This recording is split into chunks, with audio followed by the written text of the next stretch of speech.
Jai Shri Krishna everyone. Welcome back again to our channel Shriji Learning Economics.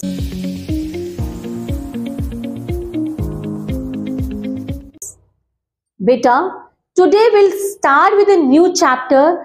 The name of the chapter is Money. Can you think of the economy without money? अरे बिल्कुल नहीं.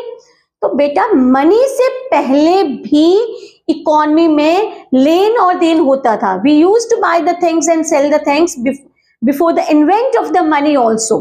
तो वो कैसे होता था ma'am?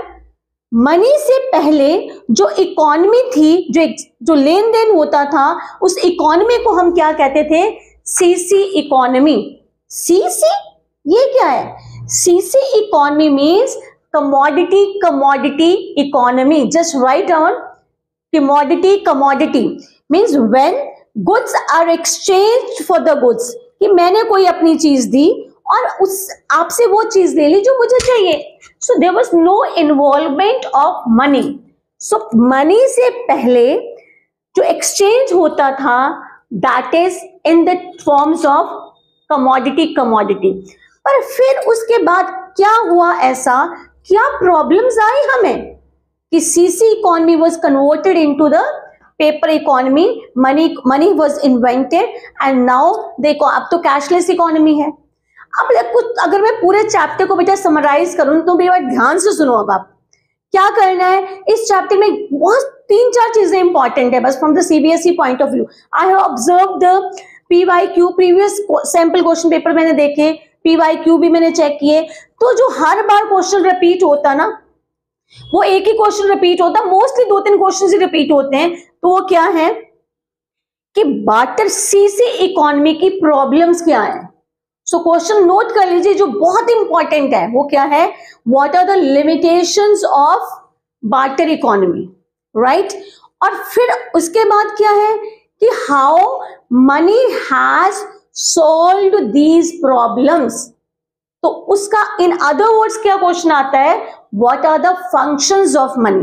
तो पहले प्रॉब्लम्स जो पहले फेस की हमने वो, और उसके बाद क्या है हमने क्या उस प्रॉब्लम्स को कैसे सॉल्व किया, right.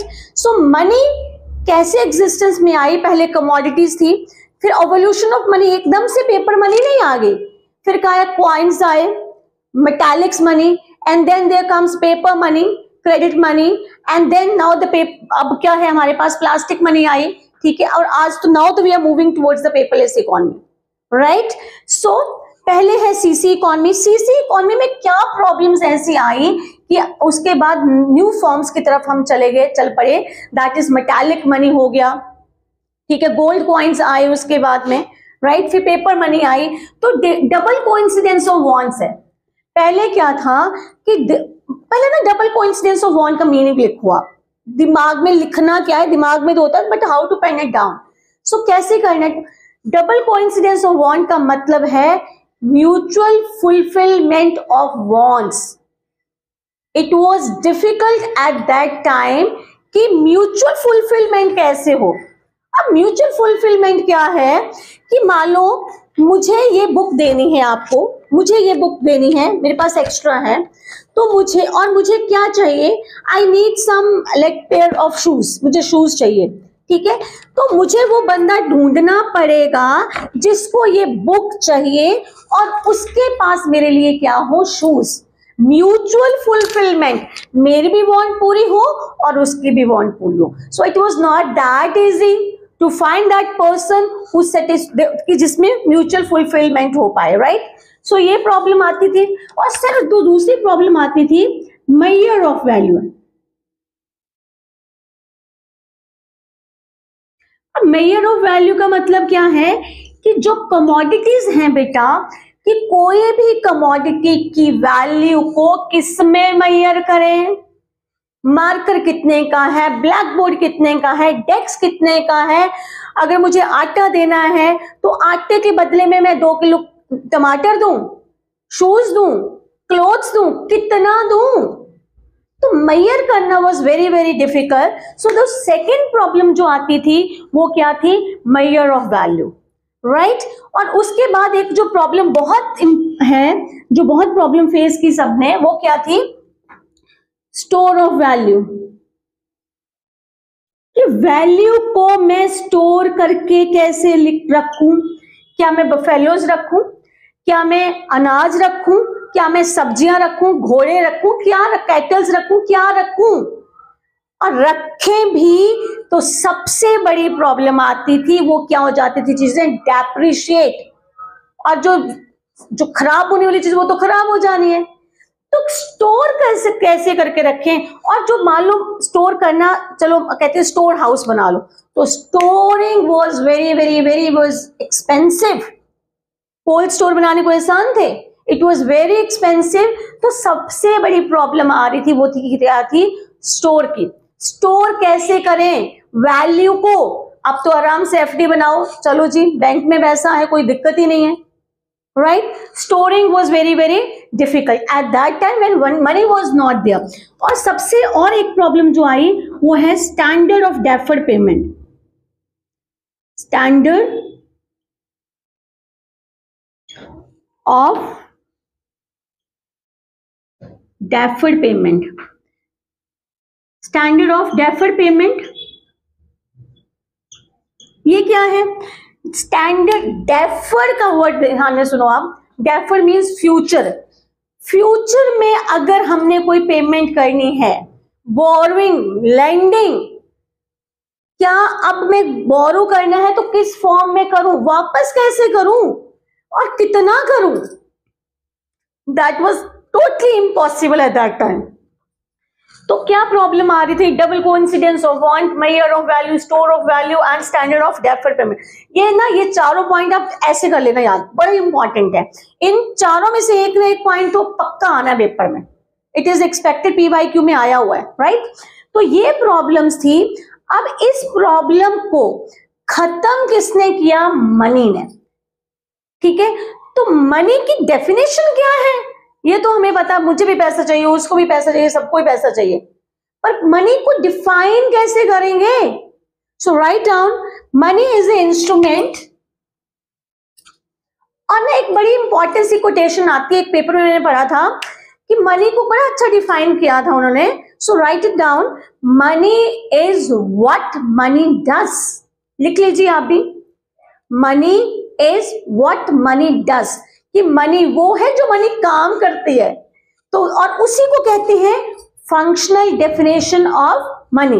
So functional definition of money क्या थी? Money is a instrument which is used as a medium of exchange.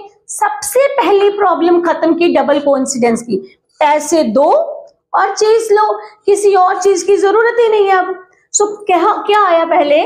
First function क्या आया मनी का? Medium of exchange. Medium of exchange कि now the exchange has become very easy, कि whatever an number of commodity, whatever commodity बच्चे तुमने खरीदनी है and you have a money, then you can buy that commodity. That medium of exchange of things has become easy. ठीक है, and now second is measure of value. measure of value again, ये problem भी किसने खत्म कर दी? Money ने। अब मैं बोलूं, ये बुक दे रहे थे ना पहले मैं आपको, तो अब ये बुक कितने की है? 500 रुपए की है। तो मनी कि मार्कर कितने का है, फैन कितने का, बोर्ड कितने का, लाइट कितने की है, तो everything is expressive in terms of money. अब कोई प्रॉब्लम ही नहीं है, पैसे कितने की चीज है, मेजर। अब कोई मल्टीपल रेशियोज नहीं है। अब क्या है? Commodity versus money. पहले था commodity versus one commodity, commodity versus two commodity, commodity versus three commodity. There was multiple ratios. कब? Before money. But now the major of value has become, the money has served as a measure of value. और मैं बताऊं एक बात आपको, ये जो दो फंक्शन है ना मनी के, that is medium of exchange and measure of value, इसको हम कहते हैं primary functions. Primary functions, right? अब उसके बाद आते हैं आपके सेकंड प्रॉब्लम थी, क्या थी आपकी? Store of value. तो second next function is store of value. You all know आपको सबको पता है बैंक में पैसा रखो कोई दिक्कत नहीं है, कोई लेके जाना हो तो प्रॉब्लम नहीं है. So store of value becomes very easy now. कोई हमें मनी को, वैल्यू को स्टोर करने के लिए आज की डेट में कोई गोडाउन बनाने पड़ रहे हैं. बैंक में जितना मर्जी पैसा रखा हो आप, कोई दिक्कत नहीं है. तो store of value becomes easy because of money. And the third last is standard of deferred payment. Standard of deferred payment. अब इसमें क्या है, आज मैंने आपको, किसी ने मेरे से बोरो किया या मैंने किसी से बोरो किया, तो रेट ऑफ इंटरेस्ट होता है कि this much amount you have to pay me after 5 years and that was the rate of interest जो आपको हर साल मुझे वापस करना है. ये रेट ऑफ इंटरेस्ट है, इस रेट ऑफ इंटरेस्ट पे में आप बोरो कर सकते हो, तो कोई प्रॉब्लम है. Standard of deferred, deferred mean future payment करनी अब मनी के आने से बहुत आसान हो गई है. सो क्या था, ये थे आपके 4 प्रॉब्लम्स और ये है 4 सॉल्यूशन जो किसने किए, सॉल्यूशन दिए हमारे मनी ने. ठीक है, अब ना money, this is money, functions of money भी बोल सकते हो आप इसको, functions of money, functions of money, right. और ये क्या है आपकी limitations of barter system, and ये लिमिटेशन खत्म किसने की, मनी ने. और एक ना बड़ा एक क्वेश्चन पूछ लेते हैं कि what is legal tender money. तो जो मनी है ना बेटा, ये इसने मनी क्या है, it is generally accepted by all. कि नो वन कैन से कि मैंने ये आपका 100 का नोट लेके आपको चीज नहीं देनी. ऐसा कैसे हुआ, क्यों हुआ, बिकॉज मनी जो है that has a legal right, legal tender, it is backed by law, so and that is why it is known as legal tender money. So legal tender money is the money which is backed by law, जिसको law ने कह दिया ये money है. तो आप मुझे बताओ कि सारी मनी को law ने बोला है, उसके अलावा कुछ नहीं होता है. इसके अलावा भी बोला है, ये है आपकी लीगल टेंडर मनी. और एक मनी और है आपके जिसको आप क्या कहते हैं, जस्ट नोट इट डाउन. ये लीगल है, टाइप्स में लिख सकते हो आप इसको, टाइप्स ऑफ मनी में. ठीक है, लीगल टेंडर मनी और दूसरा है non legal tender money. Non legal tender money आप पूरा लिखना बेटा, नॉन लीगल टेंडर मनी और लीगल टेंडर मनी. ठीक है, लीगल टेंडर मनी और नॉन लीगल टेंडर मनी. तो जिसको बोला लॉ ने बोल दिया मनी है तो वो लीगल टेंडर आ गया. जिसको ने लॉ ने नहीं बोला मनी है पर फिर भी मनी की तरह यूज होती है, उसको हम क्या कहते हैं, नॉन लीगल टेंडर मनी या फिड्यूशियरी मनी भी कहते हैं उसको. वो क्या है ma'am, cheques, bills of exchange, gold, इसको which can be converted into money और which is based on the trust. Bills of exchange है, चेक मैंने दिया, ठीक है, मैं चेक लेने के लिए मना भी कर सकती हूँ, मेरी मर्जी है, अगर मुझे आप पे ट्रस्ट है मैं ले भी सकती हूँ. नॉन लीगल टेंडर इसको बोलते हैं ऑप्शनल मनी. अब मेन फोकस आपने करना है लीगल टेंडर मनी को.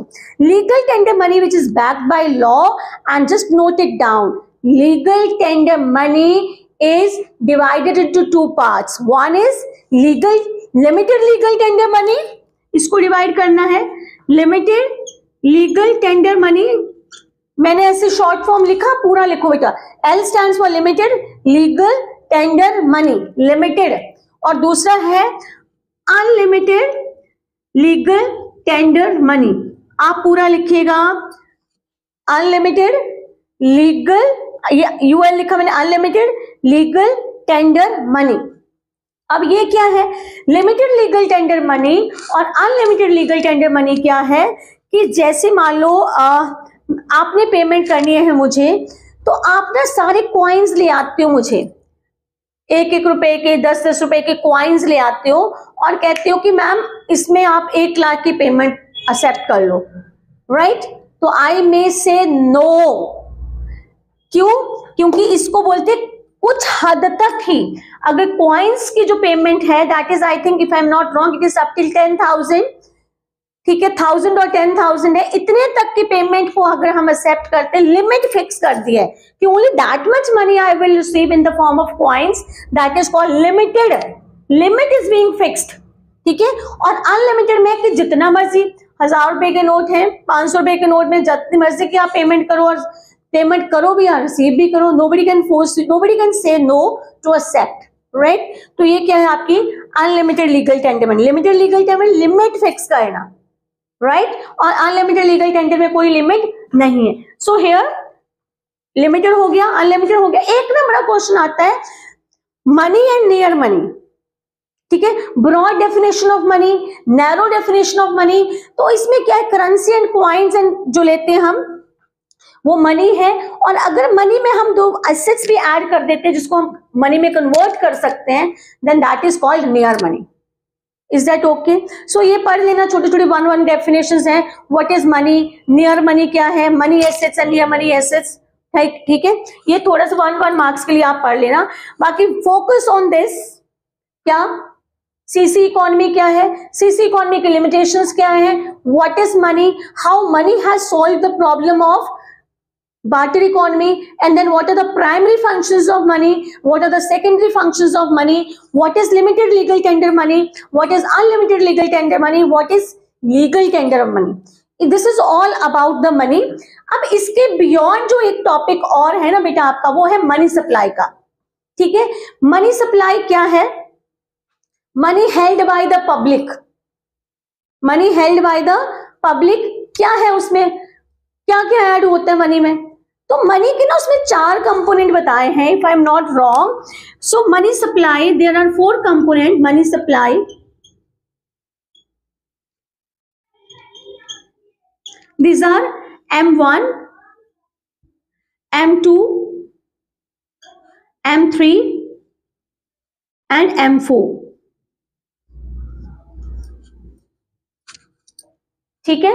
सो M1 क्या इंक्लूड करता है मनी, चलो दिल्ली ओडी में, अरे मैम ये क्या पढ़ा रहे हो आप, तो मनी में क्या इंक्लूड होता है, सी चलो दिल्ली ओडी में, मतलब it include C demand deposit and other deposit, ठीक है। So money includes, M1 includes C DD and OD, and उसके बाद मनी M2 आ जाता है, जिसमें हम क्या लेते हैं, पोस्ट ऑफिस सेविंग लेते हैं। क्यों कि मनी को हम किस फॉर्म में रख सकते हैं, अब मनी में हम पोस्ट ऑफिस में भी तो जमा करा सकते हैं, ठीक है, वो आ गया हमारा M2। फिर M3 आपका क्या आ गया, M3 M2 में M1 plus that post office से डिपॉजिट्स, और M3 में क्या है M1 और साथ में क्या लेना हमने, टाइम डिपॉजिट्स, ठीक है।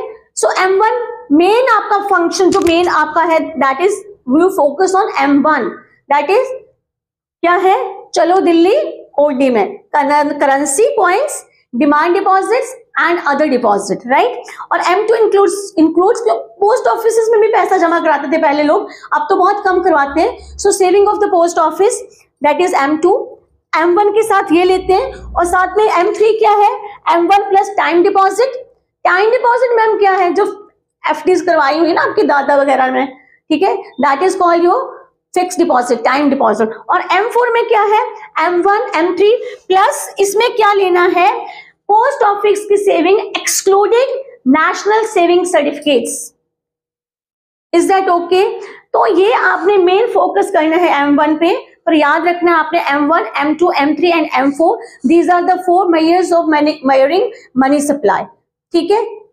Is that fine? सो पूरे चैप्टर में 3 चीजें, मनी क्या है, मनी की डेफिनेशन क्या है, एंड देन कमोडिटी इकोनॉमी क्या है, उसकी प्रॉब्लम्स क्या है और फंक्शंस क्या है, और मनी सप्लाई क्या है। मनी सप्लाई की डेफिनेशन आनी, money held by the public at a point of time, आज अभी at a point of time, मतलब ये क्या है, स्टॉक कंसेप्ट है। Money supply is a stock concept, and money supply के मेजर्स बोले हैं 4, M1, M2, M3 and M4। उसमें क्या है, M1 आपने मैंने बता दिया, COD करेंसी, डिमांड डिपॉजिट और टाइम डिपॉजिट, आगे क्या है, पोस्ट ऑफिस सेविंग लेनी है, देन टाइम डिपॉजिट है, और इसमें भी सारा ही लेना है, बस क्या एक्सक्लूड कर देना आपने, national saving certificates. So this is all about money.